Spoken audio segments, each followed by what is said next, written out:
that's been to a sporting event, the atmosphere before a game, I think Game Time Decisions has that same exact atmosphere. This is our arena. This is what we do. There is going to be an energy to Game Time Decisions that you will feel night in and night out. The excitement you get when you lock your bets in, when you're figuring out what you want to do, we can zone in on the biggest games each night. I want this to be the place that people come to before the games start so they feel as ready as possible to lock in their cards. We are going to hit every single one of those markets that you need to know about. We're gonna go through every single thing, and I've got a great team behind me that's gonna help me get the job done. There is not gonna be a better place, I promise you, than Game Time Decisions to get that new information, react to it, and be able to then bet accordingly. We will have everything at our disposal, and we will use that to our advantage. I'm Kevin Walsh. Tune into Game Time Decisions from 6 to 8 p.m. Eastern on SportsGrid. Your gut says Miami is going to win, and you should take the over. Your gut also said your NFT selfies would only go up in value. They didn't. But your head is on SportsGrid and knows the QB is in concussion protocol. The backup has a 45 QBR against the zone coverage. The New York D has the most sacks in the league. So yeah, trust your head. It's smarter to be on SportsGrid. Sunday Night Football, not really much of a matchup here. And the Bills looked so good up until this point. And, to me, it's probably like a one-off for them. The basic thing you have to do against the Ravens, force them to pass and try to use their weapons downfield, get them behind. Because if you can do that, then it takes Derrick Henry a little bit out of the game. But if you get them with momentum coming out of the gate, getting a long touchdown run on the first play. Newswire, only on SportsGrid.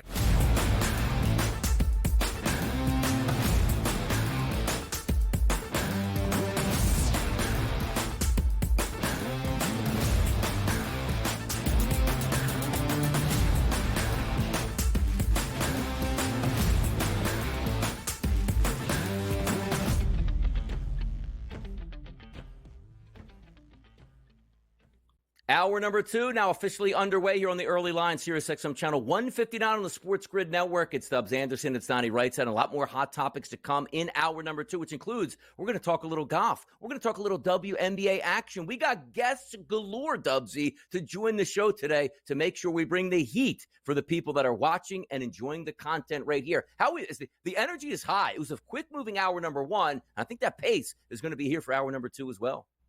Vibes are absolutely immense here. Happy hump day. Halfway through the work week, hopefully not halfway through that bankroll. We're trying to make some money, Donnie. It doesn't get better than the month of October. Playoff baseball, the W's getting a little chippy. You mentioned golf. My ears are perked. And, of course, we're getting set for a little Thursday night football. I'm jam-packed, buzzing, ready to go. Made a little Seamus Power talk coming up. I mean, let's get the boys popping. A little Seamus. Let's go.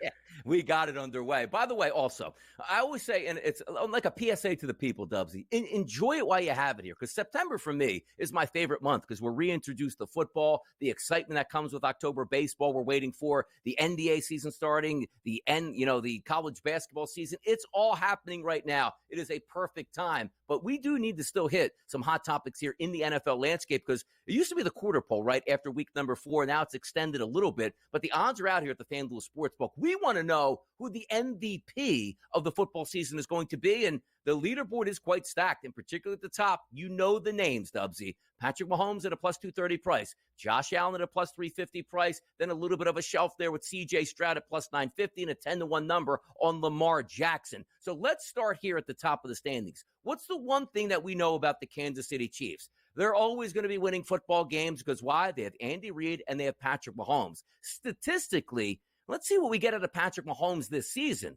But in the standings, they're perfect, and he leads the way at the FanDuel Sportsbook at a plus 230 price. So I'll start here. Do you agree with the FanDuel Sportsbook right now, Dubsy, that Patrick Mahomes should be the leader in the clubhouse to be the MVP?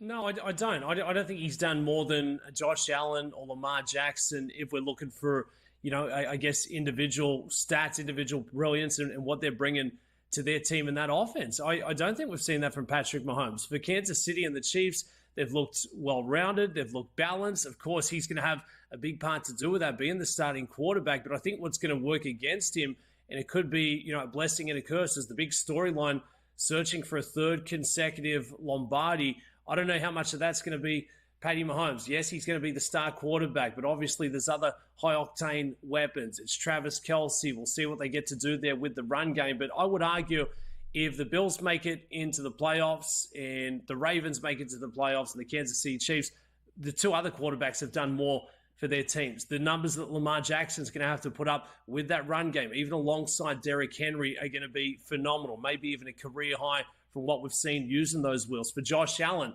people thought the Bills would be making up the numbers, didn't have Stephon Diggs coming into a new season. They look brilliant going through the first 3 weeks, a bit of a wake-up call on Sunday Night Football. But I would make the argument that the chasers of the pack here going against Patty Mahomes, if they're going to get their sides into the playoffs, they're going to have to do a little more. And I think that's going to sort of sway the voting a little once it's all said and done.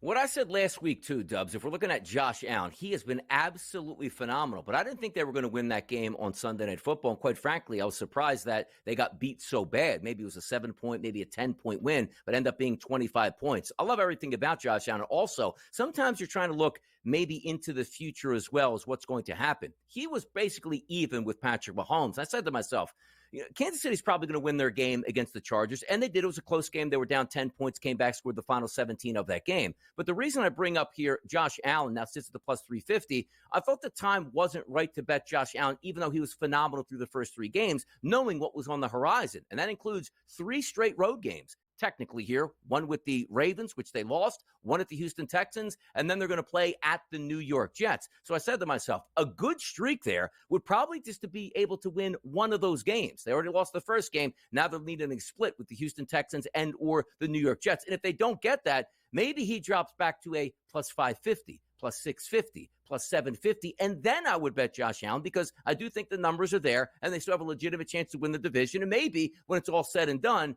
have the number 1 overall seed in the AFC. So talking about Josh Allen here, is there a time for you, Dubsy, to buy in on him? Or are you worried about their schedule? Because for me, Patrick Mahomes is getting a boost. Why? Because they're 4-0. Yeah, absolutely. This is the buy high spot for Patty Mahomes. It's not the time to jump in there and only things can go downward, after starting in such strong fashion. I think you've made a really good point.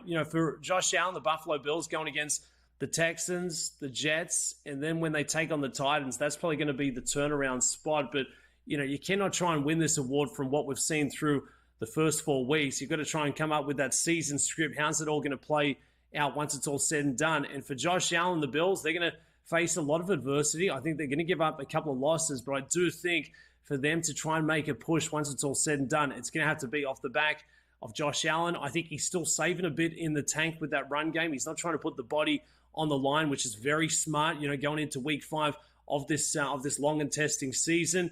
And for Patty Mahomes and the Chiefs, they're always going to have elite defense. Spags is calling the plays. You've got the other superstars who maybe warrant a bit of attention away from the star quarterback. So I think if you're looking to buy in on Josh Allen, as you highlighted, look towards that schedule, maybe hold off 2-3 weeks, let the Chiefs pick up a couple of more wins, and it's all about Patty Mahomes. But they're not giving this award out in week 5, week 6. It's going to be once it's all said and done. So Josh Allen plus 350, let that number skyrocket, and don't sleep on the likes of Lamar Jackson. He looks to only be getting better and better and has been there and done it all before. Buy low, sell high, that's the key. Same thing, I'll look at Patrick Mahomes. If I do think he's the best quarterback in football, and yes, I do, I'm not paying a plus 230 price through 4 games here when all his wide receivers are about to be banged up unless they make a trade here. So that's something to keep an eye on. He talked about Lamar Jackson. Winning football games is more important to him than actually putting up those statistics, particularly in the air. In the last 2 games, they haven't needed his arm much because that running game has been so dominant. But if we start to move down the board, it does get interesting. Sam Darnold of the Minnesota Vikings, what a start for them. One of the best teams in football. He now sits at an 11-1 price to win MVP. Who would have thought that in the preseason when they were probably thinking about going with J.J. McCarthy as their starting quarterback until he actually was injured. Brock Purdy at a 14-1 price. Jared Goff, who was 18 of 18 on Monday Night Football and caught a touchdown pass in the victory against the Seattle Seahawks. He sits at 20-1. Let me ask you a question about this one, though. Jaden Daniels, who's looked spectacular so far. Now, granted, He puffed up some of those statistics on two of the worst defenses in football the past 2 weeks. Things are going to get harder. But now he appears at a 35-1 price. We saw it last year with C.J. Stroud making a run. Rookie quarterbacks winning the MVP? Is it worth a flyer for you, Dubsy? It's worth a flyer, especially on this trajectory. Out of all the rookie quarterbacks, Daniels has looked absolutely fantastic, and suddenly the Commanders are not the easy beats of the NFL. They've rattled off 3 consecutive wins, and we look at the schedule. It's the Browns, Ravens, Panthers, Chicago, Giants on deck, which I think is a pretty good outcome. They could pick up 3-4 of the next five games, and suddenly the Commanders are right in the thick of it. And who's it going to be in thanks to? Well, Jaden Daniels, star quarterback. We've seen him at LSU. Obviously didn't get the buzz because King Caleb was that number one and garnered a lot of attention there for Chicago. But if you're looking at the young quarterbacks to try and have a similar campaign to what we saw at CJ Stroud last season, I think it's got to be Jaden Daniels in the Commanders, who I feel like are playing with house money, close to 900 passing yards just with the 3 tutties, but can also use the wheels there to match. He's got a nice big presence. He's shown a lot more, poise and accuracy than we thought we would get. So Jaden Daniels at an absolute flyer. If they continue to win, he will continue to skyrocket in that market. You're looking at some other players there, Dak Prescott and also Jalen Hurts in the NFC East sitting at a 25-1 price, Baker Mayfield at 28-1. And also, we talked a little bit earlier about Justin Fields. If you think he's going to play well for the Pittsburgh Steelers and maybe they can win the AFC North, he currently sits right now at a 50-1 price. We're going to talk a little golf. Keith Stewart's on deck here. Let's do a recap of the President's Cup, and there are golf tournaments this week. We'll check it out.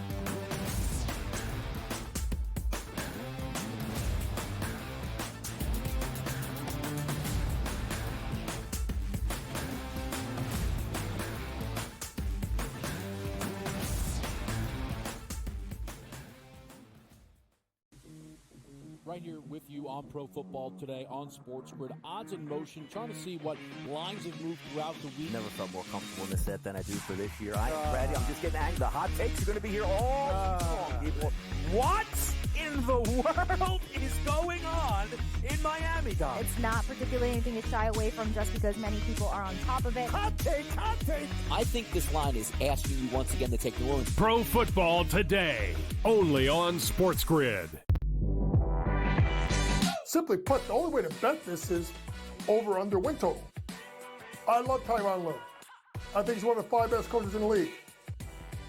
But my dear friend George Sorless told us to me a long time ago, you can't win if you don't got the talent. Unfortunately, I don't think the Clippers have the talent to match up. Betting above the rim, only on SportsGrid. The Bostonian versus the book. Would it make you feel better as a bettor or as a sports fan if they said after the game we were trying to cover the spread? Oh, God. To say it out loud? Oh, my God, no. So what, to say it out loud? Oh, my God. You can't say that out loud. No, you can't do that. Okay, so what is the big deal either way? Oh, play the game the right way. The Bostonian versus the book. Sunday Night Football, not really much of a matchup here. And the Bills looked so good up until this point. And, to me, it's probably like a one-off for them. The basic thing you have to do against the Ravens, force them to pass and try to use their weapons downfield, get them behind. Because if you can do that, then it takes Derrick Henry a little bit out of the game. But if you get them with momentum coming out of the gate, getting a long touchdown run of the first play. Newswire, only on SportsGrid.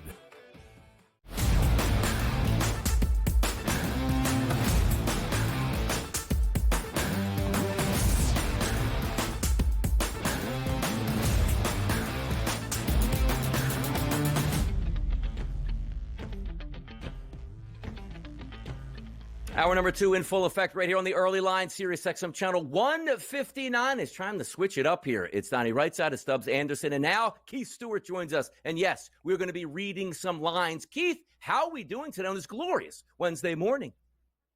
DRS, it's good to be back in your presence. Yeah. It's been a while. Usually I'm here on Tuesdays, and I've missed you immensely. But you know what? I'm dropping in on a Wednesday morning for the Sanderson Farms Championship. Let's get into it. Let's have some fun, but also we love to recap what happened in a monster event there in the President's Cup. The final score, Team USA 18.5, the international team 11.5. And by the way, it started out and looked like it was going to be a runaway. Then the international team stepped up to the plate, but the team from the United States was better here. Talk about the week that was and also how impressive that win was for the United States. Well, I'll tell you what, our core four for the United States, and we're talking about Patrick, Colin, Xander, and Scotty, they almost won the event on their own. You add up their points that they earned this week, it was 15, and you only needed 15.5. That bodes well for future cup matches against whether it's the Ryder Cup or the President's Cup. The week overall, I would say, was a success up there. The international team, it's a struggle because they are a global franchise, and they've only spent about the last 10 years under that shield that they created, the black and gold, building that culture, and it's coming along. The guys are buying in, and they're getting closer and closer, but you're talking about trying to build a team around a South Korean and a South African or an Australian and a Canadian. This isn't like Europe that's had the Ryder Cup going on for 100 years. And if you look back, and the first 25 Ryder Cups, the U.S. won 22 times. So I know it's been a landslide in the President's Cup, but Canada turned out for Friday, Saturday, and Sunday. They did their best from a fan's perspective. I think overall the event was a success, but I tell you what, when 10 of your 12 players are in the top 20 of the official world golf rankings, the U.S. is strong right now, and they're tough to beat. I love the way they look going into Bethpage next year for the Ryder Cup.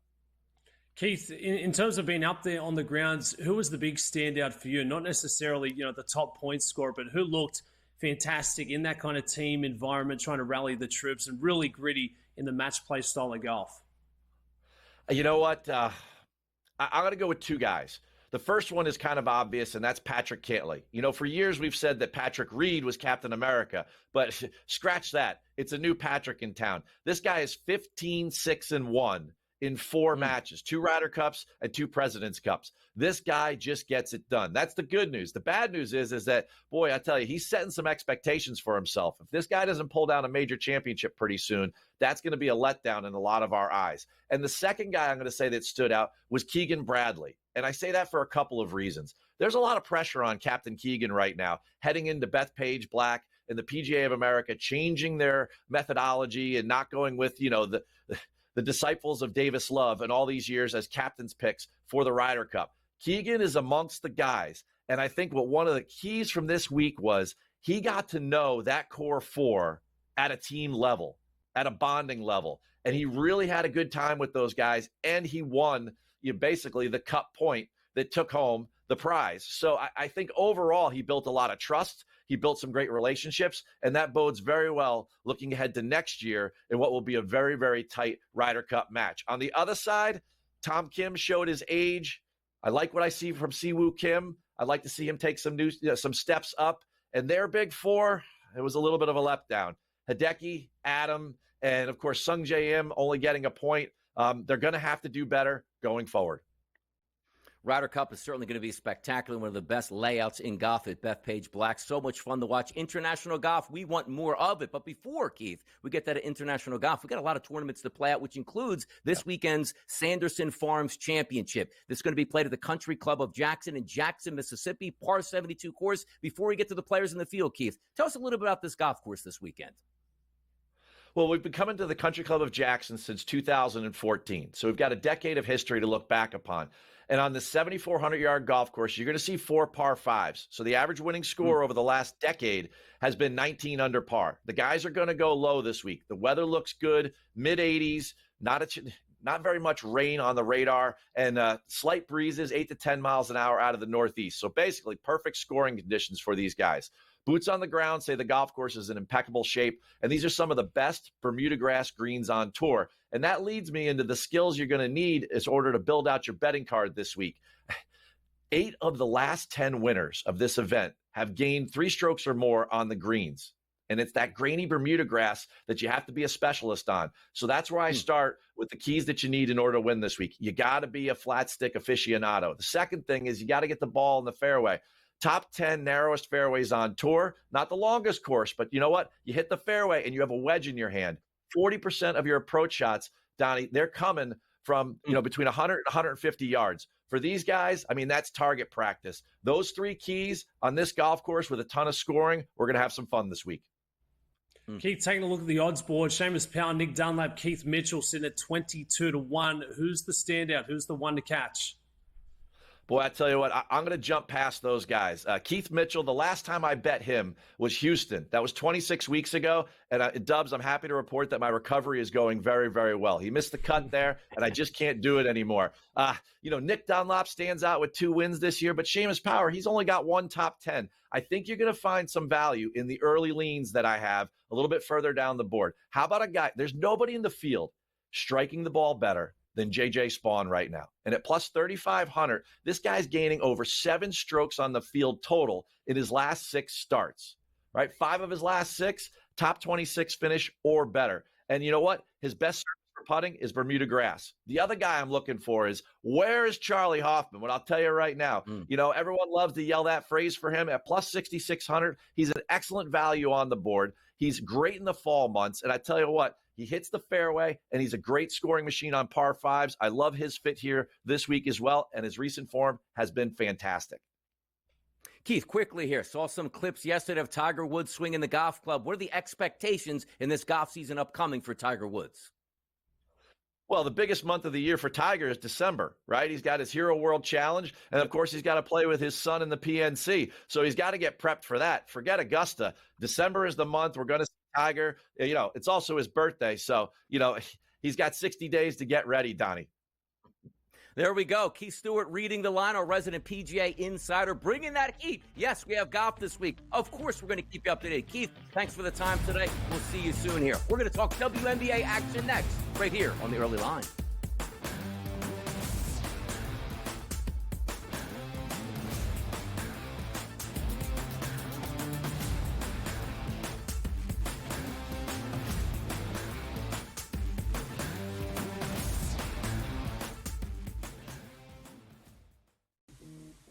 Right here with you on Pro Football Today on SportsGrid. Odds in motion, trying to see what lines have moved throughout the week. Never felt more comfortable in this set than I do for this year. I'm ready. I'm just getting angry. The hot takes are going to be here all long, people. What in the world is going on in Miami, Dom? It's not particularly anything to shy away from just because many people are on top of it. Hot take. I think this line is asking you once again to take New Orleans. Pro Football Today, only on SportsGrid. Simply put, the only way to bet this is over-under win total. I love Tyronn Lue. I think he's one of the 5 best coaches in the league. But my dear friend George Sorless told us to me a long time ago, you can't win if you don't got the talent. Unfortunately, I don't think the Clippers have the talent to match up. Betting above the rim, only on SportsGrid. The Bostonian versus the book. Would it make you feel better as a bettor or as a sports fan if they said after the game we were trying to cover the spread? Oh, God. To say it out loud?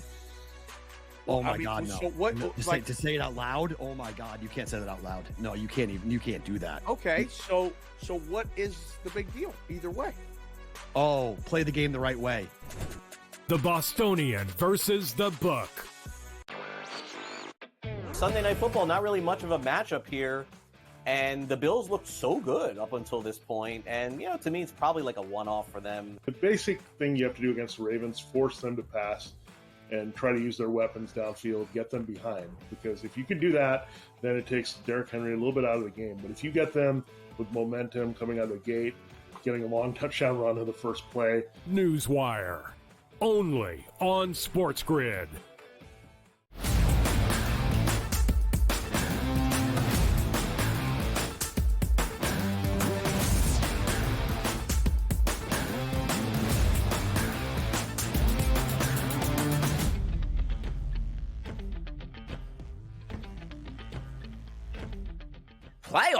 Playoffs? Absolutely in the WNBA. You take a look at last night, the New York Liberty. When we say, Dubsy, make sure you take care of your home court advantage. That's exactly what the Liberty did. An 88-84 victory over the Las Vegas Aces, which did see some pretty good play out of superstars in this game, which includes Asia Wilson, Look, 37 minutes, 11 of 18 from the floor, 7 rebounds, 24 points, and a +3 wasn't good enough because the better team was the New York Liberty, which included Sabrina Ionescu, 37 minutes, Dubsy, 9 of 18 from the floor, which included 3 made 3-point shots, a +7, and 24 points here. The Liberty, now a 2-0 series lead over the Las Vegas Aces. They are owning the Aces. Game 3 will come up on Friday back there in Sin City, but 88-84. It was a high score. You highlighted, Donnie, a couple of the standout performers, but for me, it's something about this matchup. We saw it going through the regular season. They squared off 3 occasions. It was the Liberty winning all 3 of those. We now get to the playoffs. The Liberty were very impressive in Game 1. They backed it up again there last night, so they have suddenly figured out the secret sauce. And for the Aces, it's going to be a tough out. I mean, I know they get back to Vegas. That's going to help their chances, but it's just not a good matchup, and it's just not working in their favor. They cannot slow the transition down. The Liberty, they're scoring at a very high percentage. They've been very efficient from the field there as well with the deep ball to match. So the Liberty looking really nice for Tuesday evening. Up 2, I don't see a way in which the Aces can get back into this series. Maybe they can pick up a game, but it's really starting to feel like it's just a mismatch of 2 teams that cannot figure it out. It could be. It just could be at this point where they have their number this season. That's just the way it is, because now you're looking at what? You got to win 3 straight games if you're the Vegas Aces to try to move on. I don't think that's going to happen. So a commanding lead, of course, here for the New York squad. Let's take a look at the other series that played last night, the Minnesota Lynx and the Connecticut Sun. We now have an even series. Why? Because the Minnesota Lynx dropped 77 points on the Sun in a 77-70 victory here. The Connecticut Sun got pretty balanced scoring here. Bonner 17, Thomas 18, Mabry 15 points, and Carrington 14 points. But if we flip it over to the other side, it was Smith with 15, it was McBride with 11, and also Williams with 17 points for the Lynx. The Lynx evened it up. You had to do that before you head out onto the road here. Impressive performance, tying it up for the Minnesota Lynx. Courtney Williams was fantastic. Alana Smith very strong there as well. And for the Lynx in their building, been a very tough out all season long, 16-4 playing at home there. The total was 152.5. I thought we may see a few more points in this one, but they chose to slow down that tempo. They get the square up 77-70, and this was it was an exciting game. It was close all the way through there in the 4th, but ultimately getting it done by that 7-point margin. They cover the 4.5 to cover the spread there. So playoff basketball as good as it gets, Donnie. And Game 3 certainly looks to be a fantastic one back there in Connecticut. Yeah, Caitlin Clark and the Indiana Fever obviously got knocked out in round number 1. It'll be interesting also to see what those ratings will be from here on out right through to the WNBA Finals, which certainly coming up shortly. Now, to win the WNBA Finals, you take a look at the FanDuel Sportsbook. Let's take a look at the updated odds based on how these series are progressing with these 4 teams. The Liberty, as we said, hold a commanding 2-0 lead over the Aces. They sit at a -195 price. Then we take a look at the Minnesota Lynx, who tied up their series last night at a +450 price. And then the Connecticut Sun, also again playing the Lynx in a 1-1 series. That's a +600 price. Then you have the Las Vegas Aces sitting at a 10-1 number. So if we're lining all of those up, yes, you probably like the Liberty, even though it's juicy at -195. But my question to you is, can the Aces get off the mat here? Because if you can, a 10-1 price on the Aces to win the championship seems great. But again, you got to win to make it happen, Dubsy. You're going to win, and you're going to have to win 3 in a row. That you're going against history now, being down 0-2. You get back to Vegas, that's going to help the chances. But you're going to go up against a team that's beat you straight up the last, 5 of 5 times. Liberty certainly have that edge at -195. I don't think there's a lot of value on that number. I don't see a big challenger coming from the other semifinal between the Lynx and the Sun. I do think the Lynx and the Sun are going to take it all the way. What's that going to mean? Well, I think they're gonna beat each other up and probably be a little tight and taxing whoever they go against in the final. So for the Aces, I think they can pick one game up, but I do not see a way in which they can get back into this series. The Liberty, the class has prevailed, and for Brianna Stewart, got that motivation. It was a tough way to exit last season. MVP tried to do everything in the postseason, just didn't figure out, but to put up another 30-point performance, there's that extra motivation, there's that extra spice going against the defending champs. You don't want to just beat them, you want to beat the brakes off them and give them a real lasting taste going into that offseason. Liberty minus 195, as we said. Lynx plus 450. Connecticut Sun 6-1 price. And the Ace is at a 10-1 price for the privilege to win the WNBA championship. Win with Zin. Mark Zinno, the mouth in the South. He's up next.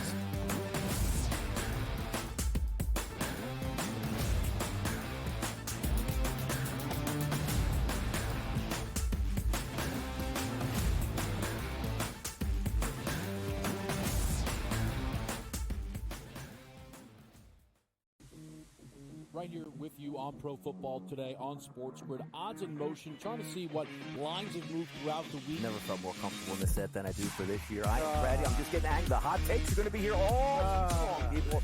What in the world is going on in Miami, Dom? It's not particularly anything to shy away from just because many people are on top of it. Hot take, hot take. I think this line is asking you once again to take New Orleans. Pro Football Today, only on SportsGrid. Simply put, the only way to bet this is over-under win total. I love Tyronn Lue. I think he's one of the 5 best coaches in the league. But my dear friend George Sorless told us to me a long time ago, you can't win if you don't got the talent. Unfortunately, I don't think the Clippers have the talent to match up. Betting above the rim, only on SportsGrid. The Bostonian versus the Book.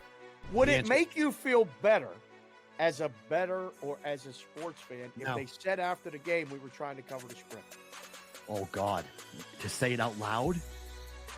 Oh, my God, no. So what, no to say it out loud? Oh, my God. You can't say that out loud. No, you can't even. You can't do that. Okay, so what is the big deal either way? Oh, play the game the right way. The Bostonian versus the Book. Sunday Night Football, not really much of a matchup here. And the Bills looked so good up until this point. And, to me, it's probably like a one-off for them. The basic thing you have to do against the Ravens, force them to pass and try to use their weapons downfield, get them behind. Because if you can do that, then it takes Derrick Henry a little bit out of the game. But if you get them with momentum coming out of the gate, getting a long touchdown run on the first play. Newswire, only on SportsGrid.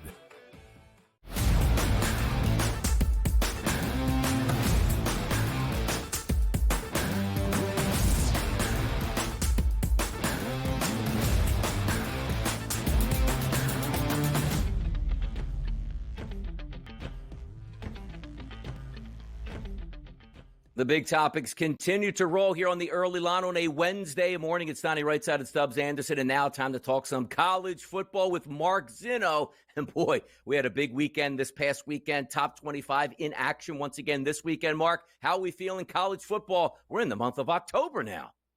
I know. It's time for the real teams to step up and show us who they are. Look, you're getting a lot of teams over the course of last week and this week playing their first true road game. Some teams playing their first conference game. You're starting to see the schedule start to level off a little bit as we find out what teams really are and what they're not. So we're getting a first taste of that last week. Contenders and pretenders. We're going to get a look at that Georgia-Alabama game because why? We have the man in the SEC. He is the mouth in the South. It's Mark Zinno.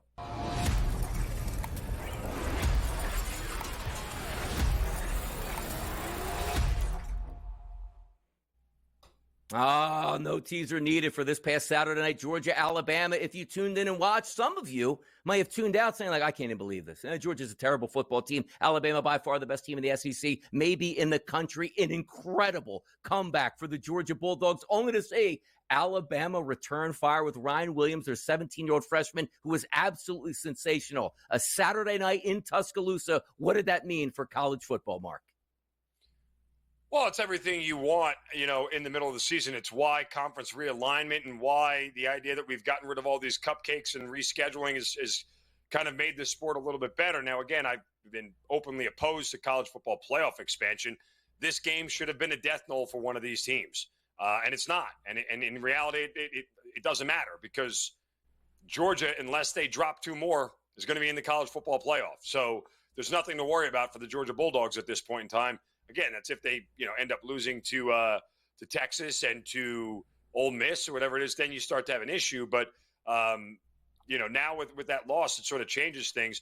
I think we see that Georgia's a little more mortal than they have been in years past. And in reality, I got to tell you, as much as they came back in that game late, I think that was a product of Alabama really kind of letting their foot off the gas pedal a little bit, both offensively and defensively. This is not an offense I trust right now, not with Mike Bobo calling the plays and not without two elite pass catchers like they had last year in Bowers and McConkey, who have now departed for the NFL. There's just not that same threat there. And the advantage went to Alabama because it was easy for Kirby Smart to game plan for Nick Saban because he kind of knew everything he was going to do. Kirby Smart never really game planned for Kalen DeBoer because he never saw him before.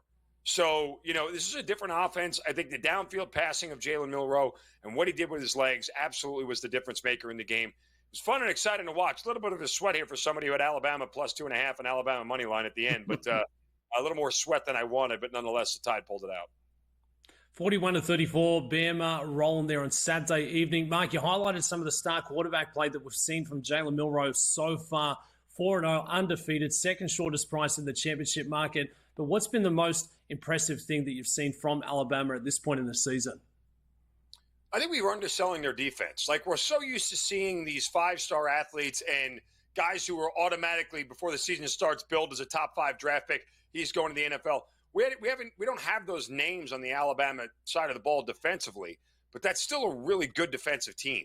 And they play fast and they get after it. And I don't know that we're giving them enough credit for what they've done so far this year. I mean, again, this is still a team that's top 40 in the nation. They've only allowed 7 touchdowns all year long. It's a good defensive unit. I think we undersell them a little bit, and I think we'll see them get better as the season goes along. If we look at the team comparison here, Mark, as it moves forward, and you're right about it, with the advent of the 12-team playoff here, nobody is out of it at this point. So if we look at the Georgia Bulldogs, even to win the SEC now sitting at a 5-1 price, to make it into the college football playoff minus 290, and to win it all, it's a plus 550 price. The Alabama Crimson Tide, who won that game over Georgia, now sit as the favorites in the SEC at a plus 200 price. The college football playoff, a minus 1,200 price, and to win it all at a plus 380. Is there a buy-in point right now for either one of these squads for you, Mark? Bama to win the whole thing. I mean, look, if they can do that to Georgia, if they can dismantle Georgia, and even if we can concede a little bit that Georgia is not the Georgia from 2 years ago when they won national titles and everything else, and their defense isn't that good, and they're out still, it's Georgia, right? You don't get up 30 points on a team like Georgia often. It almost never happens. So this is a team right now that has everything in front of them. They may get tripped up along the way. They may end up having it just a stinker game and losing one, but Kalen DeBoer is settled in nicely into Tuscaloosa. Everything feels like it still has that Nick Saban vibe to it, that Alabama looks as good as they ever have. At this point, at a plus 380 price, I can buy a future on Bama to win the whole thing.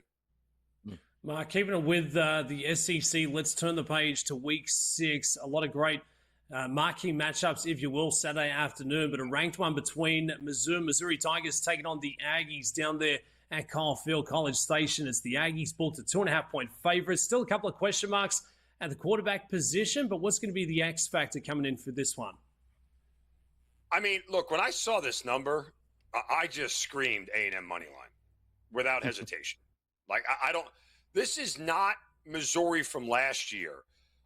They're a little bit overvalued, in my opinion. You can't get sweated out at home by BC and Vanderbilt and walk into Kyle Field for your first road game of the year and expect to win it.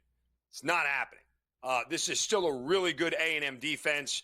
They've been battle-tested against, we don't think highly of Florida, but still, they had to go into the swamp and win a game there. Always tough, and this is before we really recognized how bad Florida was. And then, of course, they held off Arkansas last week at home. I just don't see Missouri being able to walk in there and win this game. Marcel Reed of A&M has been very good and consistent to this point. Nothing flashy, nothing that's going to set the world on fire. The completion percentage only around 54%. But guess what? He's not turning the ball over. He's doing it with his legs a little bit when needed.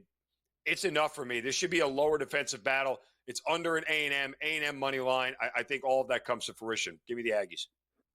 If we take a look at some other SEC action, let me ask you this question, because feeding off of that Georgia-Alabama game, so much excitement, so much, passion in the second half, and one team's going to be upset, hey, we could have won that football game and didn't. You used a lot of energy to get back into it in the Georgia Bulldogs. You had that exhausting effort for Alabama finally pulling it out. Let me talk about these two games coming up, because Alabama's on the road against Vanderbilt at plus 23.5. Then you see Georgia between the hedges, favored by close to 25 points against Auburn. Is there any letdown scenarios that you'd be looking forward to in that spot? Or do you say, look, typically in the past, you lose that football game, your season just about is all over. It might be hard to get these kids ready for it. Do you see any letdowns from either one of those two teams? I mean, Alabama feels like they're in a letdown spot. But what we've seen happen from last year to this year, these situational spots, Donnie, where that number would be a lot bigger, the odds makers are adjusting for the letdown. That 23.5 for Alabama is a way short number for them against Vanderbilt. Now, the only way to approach it is to take Vanderbilt in the first half. If you can get a 13 or a 13.5, I could be talked into it because I could be talking to Vanderbilt in the first half. If they can't keep it close early, they ain't coming back. I just talked about Alabama's defense. If Bama's up by 2 touchdowns at half, game's over. Vanderbilt's not getting back in it. So I could be talking to that. I think for Georgia, this feels like a pound of flesh game to me where Auburn may end up getting the worst of it. Like, here's what I would look at more than anything. I would look at an Auburn team total under, right? Because I think Georgia's defense, after getting mollywopped last week, is going to be super ticked off. They're not going to be happy at all, and they are going to exact revenge. I don't know if Georgia's offense is good enough to put up those kind of numbers yet, but I would look at Alabama's team total under, Auburn's team total under, rather, and say, yeah, Georgia's defense is pissed. They're going to come out there and take it out on you-know-what on Auburn and that offense, which, again, as we know, with the quarterback change and everything else, is not all that special. Mark, quickly, I want to get to this game, too. Ole Miss at South Carolina, about a 9.5-point spread for Ole Miss. Upset last week, getting the boys back in the room. What do we make about this Ole Miss offense? Beating up on teams you're supposed to beat up on, but struggling against SEC competition? Not struggling against Kentucky, which is 7th best defensive nation. That's a different conversation. Like, South Carolina is ranked high defensively with total defense because of the teams that they've played. This is a different level.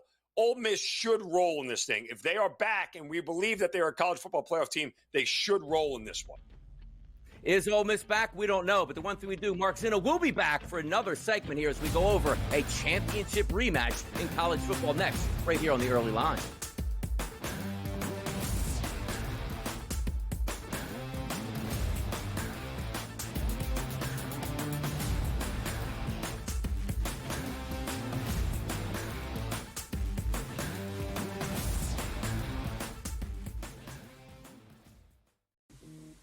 Right here with you on Pro Football Today on SportsGrid. Odds in motion, trying to see what lines have moved throughout the week. Never felt more comfortable in the set than I do for this year. I'm ready. I'm just getting angry. The hot takes are going to be here all long, people. What in the world is going on in Miami, Dom? It's not particularly anything to shy away from just because many people are on top of it. Hot take. I think this line is asking you once again to take New Orleans. Pro Football Today, only on SportsGrid. Simply put, the only way to bet this is over/under win total. I love Tyronn Lue. I think he's one of the 5 best coaches in the league. But my dear friend George Sorless told us to me a long time ago, you can't win if you don't got the talent. Unfortunately, I don't think the Clippers have the talent to match up. Betting above the rim, only on SportsGrid. The Bostonian versus the book. Would it make you feel better as a bettor or as a sports fan if they said after the game we were trying to cover the script? Oh, God. To say it out loud? Oh, my God, no. So what, to say it out loud? Oh, my God. You can't say that out loud. No, you can't do that. Okay, so what is the big deal either way? Oh, play the game the right way. The Bostonian versus the book. Sunday Night Football, not really much of a matchup here. And the Bills looked so good up until this point. And, to me, it's probably like a one-off for them. The basic thing you have to do against the Ravens, force them to pass and try to use their weapons downfield, get them behind. Because if you can do that, then it takes Derrick Henry a little bit out of the game. But if you get them with momentum coming out of the gate, getting a long touchdown run to the first play. Newswire, only on SportsGrid.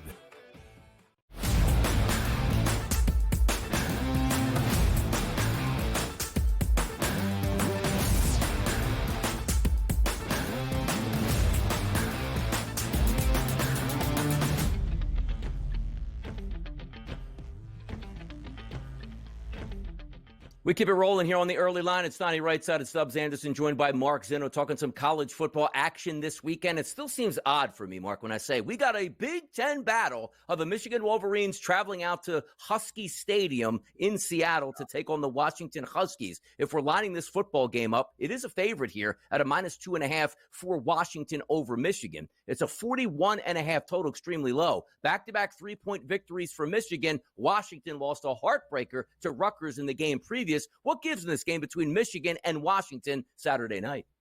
Remember when I said last weekend that odds makers are adjusting for the situation and the spot? Well, again, I think that's what's happening here with Washington being a 2.5-point favorite at home.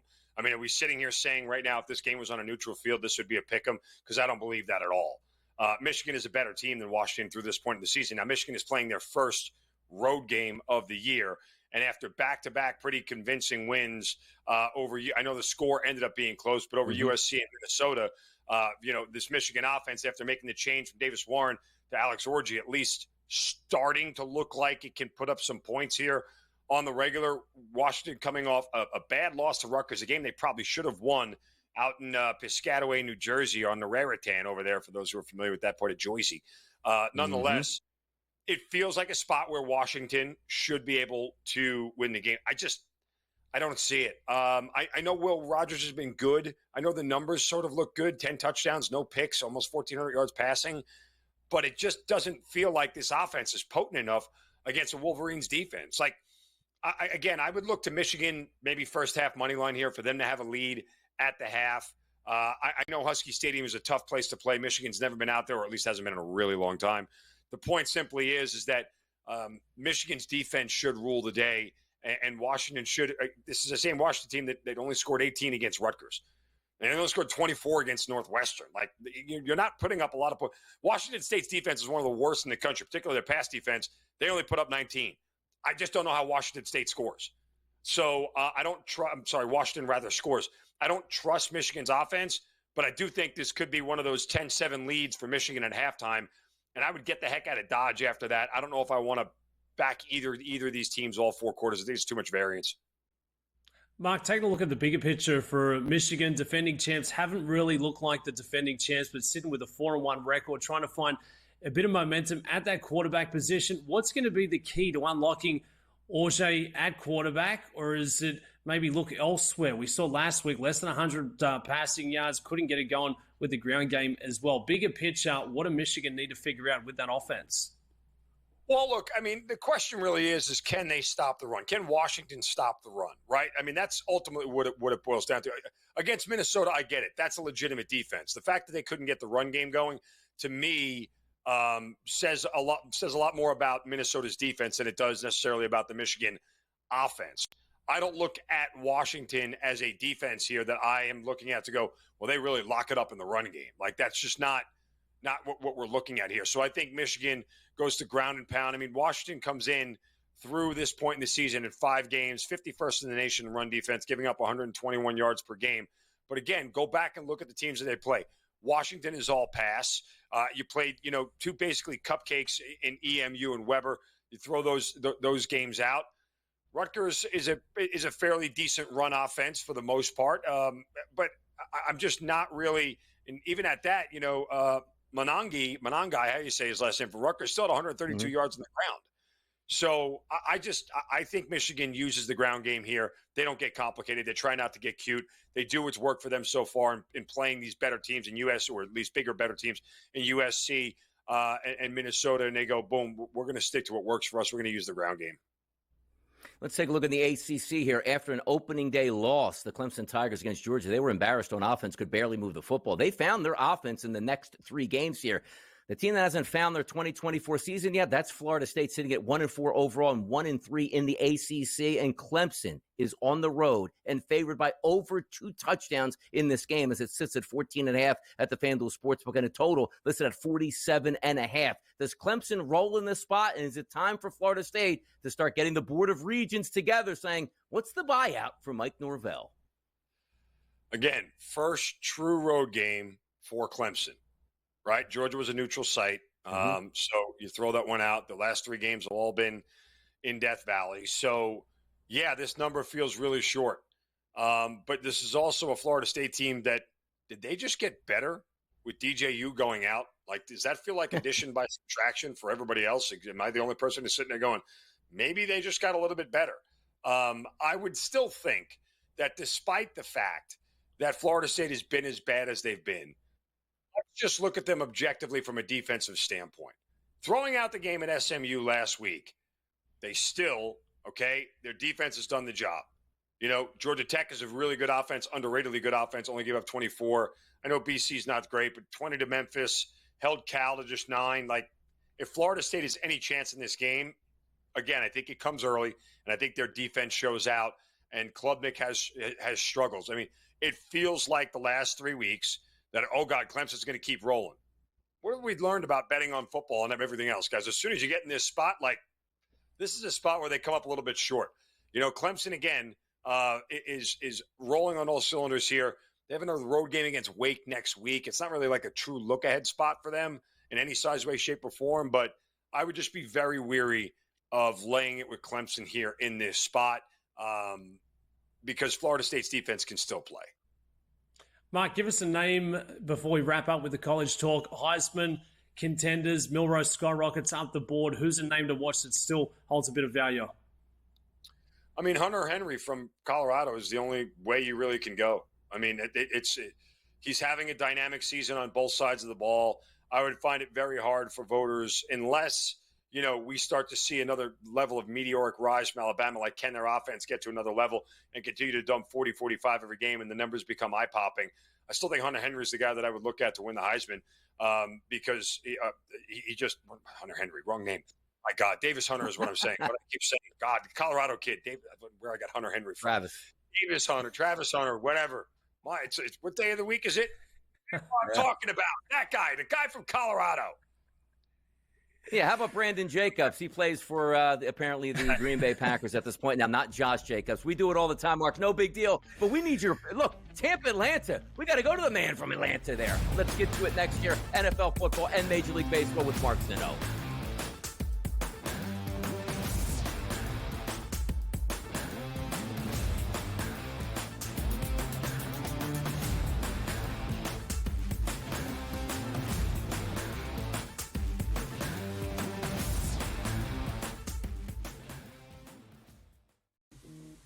Right here with you on Pro Football Today on SportsGrid. Odds in motion, trying to see what lines have moved throughout the week. Never felt more comfortable in this set than I do for this year. I'm ready. I'm just getting angry. The hot takes are going to be here all long, people.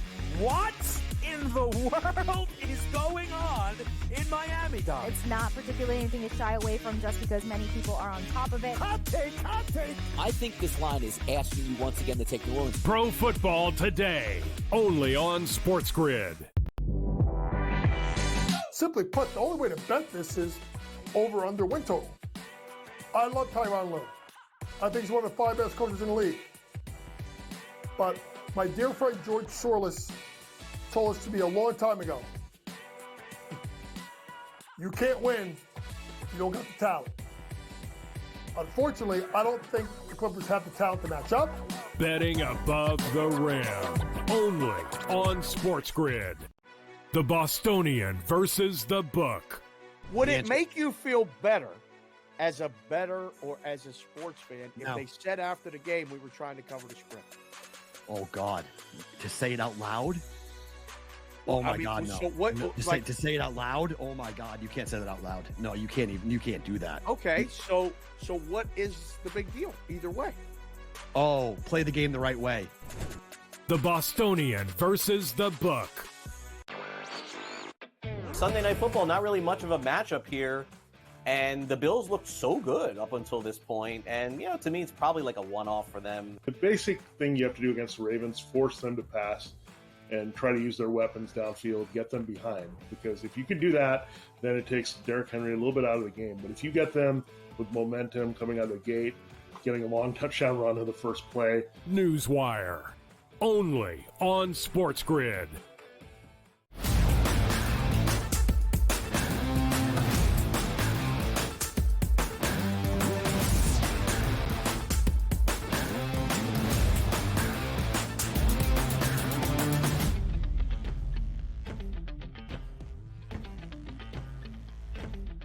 Final segment of hour number 2. It's Donnie Rightside at Stubbs Anderson and also Mark Zinno joining us here. NFL talk, you got it, man. Thursday night football, Tampa Bay and Atlanta, the battle for the NFC South supremacy on the line here. And by the way, the FanDuel Sportsbook opened this line, Mark, at a -3 price here for Atlanta. We're now down to 1.5 as a slight favorite for Atlanta. Total listed at 43.5. Younghoe Koo, 58-yarder, gets them the victory over division rival New Orleans Saints. Tampa Bay Buccaneers easily lay waste to the Philadelphia Eagles. How does it play out this Thursday night for you between Tampa Bay and Atlanta? Well, look, all I can say from the beginning is that numbers matter when it comes to the Falcons, who have played a lot of close games and won a lot of close games. Look at last week. If you got -2.5, you thought you were sitting pretty, and the Falcons only win by 2. So, in a game where they didn't score an offensive touchdown. The Falcons have had a good amount of success against the Buccaneers. And in years past, this has been a typical Thursday night game for the Falcons hosting the Buccaneers. This is not new for them. So do you really want to back Tampa on a short week going on the road with some of the injuries that they've had? Tough to say. Falcons got some injuries up front on their offensive line. Vita Vea is back for the Buccaneers, which always is going to be a problem. Can the Falcons contain a very efficient Baker Mayfield in this passing offense? We know the Bucs can't run. They just don't have a run game to this point in the season. They're barely averaging 60 yards a game on the ground. So it's all up to Baker Mayfield and what they can do. Is the Falcons offense finally going to hit stride? It's funny. I was talking to Raheem Morris earlier this week. 61% of their drives have ended up in a field goal or a punt. So that's 3 or 0 points on 61% of their drives this year. That's got to improve if the Falcons would like to win a game and win one by margin. So at this point in time, honestly, I look at this game, and I think the Buccaneers are a prime teaser candidate. Get them over 2 scores because the Falcons can't win by margin. And then, what else I'd look to? I'll give it to you right now. I look to the Buccaneers and the Bengals as a home dog, getting 2.5, take them up to 8.5, and that's my best teaser of the week right there. Have you seen enough, Mark, from the Falcons, Kirk Cousins at quarterback to see that maybe they're going to figure things out? They've shown glimpses that they could be that high-octane offense that we thought they could be in the preseason. But if you've seen enough to be bullish on long-term, bigger picture as they go through the regular season? To your point, Dub, something's got to give. It's weird because the Falcons are bottom 5 in the league in time of possession and third down conversions. Yet they're 8th in yards per play and 8th in completions, yards per completion. So it's like they should be in third manageable situations more often than not, and they're not getting them, which is why they're not holding onto the ball more, which is why they're not scoring as much and settling for a lot of field goals. So something's got to give. I think the components are there for them to get better and start to score more and get it done. But clearly third down conversions is a big part of why they aren't scoring. If they can't fix that over the course of the next couple of weeks, you may just look at this offense and go, they're bad on third downs. There's nothing you can do with it. Or you have to realize the fact that they're just picking up chunk plays with big plays, and that's sort of altering their stats and their numbers to what they are, and they're really a dink and dunk offense the rest of the way. I don't think that's the case. I think they can be a potent offense. We need to see it sooner rather than later, Doug.